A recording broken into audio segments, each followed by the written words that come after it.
Bonjour à tous, je me présente, Jérôme Bondu, je suis responsable du club IES, le club Intelligence économique et stratégique, au sein de l'association des anciens élèves de l'IAE de Paris. Alors quelques mots sur un certain nombre d'interviews de personnes qui sont intervenues au club IES depuis la création du club, il y a maintenant 9 ans, et vous allez découvrir l'intelligence économique sous différents angles, que ce soit l'angle historique, de quand date l'intelligence économique, pourquoi ça s'est développé en France, quelles sont les pratiques d'intelligence économique, quels sont les acteurs qui la pratiquent et quelles sont les associations qui le représentent. Et ce faisant, vous aurez un panorama en une quarantaine de minutes, non pas de tout ce qu'il faut savoir, mais déjà d'une bonne vision de cette dynamique que ce club cherche à travailler. Le club Intelligence économique et stratégique, c'est maintenant plus de 1000 membres. C'est au jour d'aujourd'hui 64 conférences qui ont été organisées. Et d'ailleurs sur ce DVD, vous avez une quinzaine d'intervenants qui sont intervenus. Pour les autres, le compte-rendu vous attend sur le site du club IES. Ce club, c'est 10 conférences par an. Je vous y invite bien évidemment. Vous trouverez le planning des conférences sur le site des anciens élèves de l'IAE. Venez, vous aurez toujours le même schéma, c'est-à-dire un conférencier qui pendant 1 heure va vous présenter un thème, un débat avec la salle et un cocktail. Parce que bien évidemment ce club a pour ambition, entre autres, mais a pour ambition de créer un réseau entre professionnels pour l'échange d'informations et une progression constante sur ce domaine extrêmement intéressant mais aussi très évolutif où il faut sans cesse être tenu au courant de ce qui se passe parce que les deux composantes de l'intelligence économique, les réseaux humains et la technique et les outils, les systèmes de veille évoluent très vite. Merci et à très bientôt. Benoît de Saint-Cernin, bonjour. Alors vous n'êtes pas encore intervenu au club IES, mais une intervention est prévue. Vous avez créé l'école européenne d'intelligence économique. Pourquoi créer une école d'intelligence économique en France ? D'abord parce que ce que j'ai souhaité faire avec cette école à Versailles, c'est former des gens dont j'avais eu besoin dans les postes que j'ai tenus juste avant de recréer cette deuxième école. Donc j'avais envie de former des gens à la pratique réelle de l'intelligence économique. C'est pour ça qu'à l'école, la majeure partie du temps, ils sont en mission d'intelligence économique, qui sont des vraies missions d'intelligence économique. L'objectif est d'offrir au marché des entreprises comme des cabinets d'intelligence économique des gens qui en ont vraiment fait pendant 8 à 10 mois et qui ont mené chacun de l'ordre de 7 à 10 missions. Sortons un petit peu du cadre de votre école, même si je vous invite à en parler, mais quels sont les débouchés des étudiants lorsqu'ils font un diplôme comme le vôtre ou comme les différentes formations en intelligence économique ? Alors je ne vous parlerai que du mien parce que je ne sais pas ce que font les autres écoles, honnêtement. Pour notre compte, ils rejoignent évidemment des grandes entreprises, des cabinets d'intelligence économique. Certains ont rejoint des agences de communication, des cabinets de management.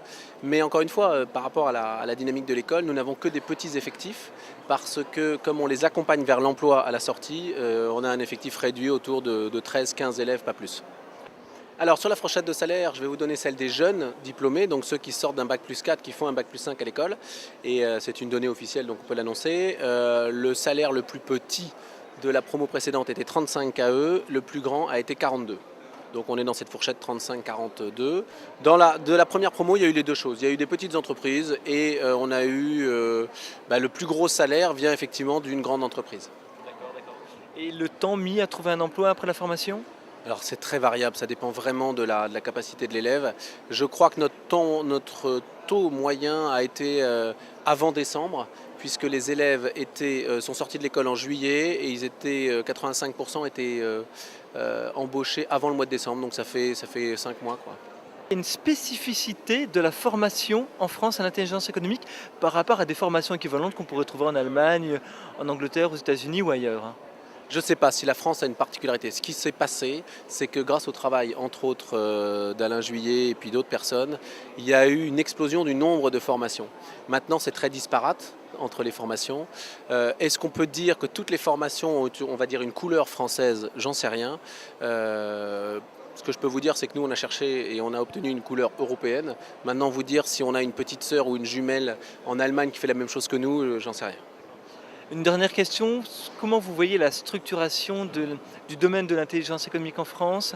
Quelles sont les associations qui existent et comment vous voyez l'évolution de ce domaine dans les 5 à 10 ans à venir ?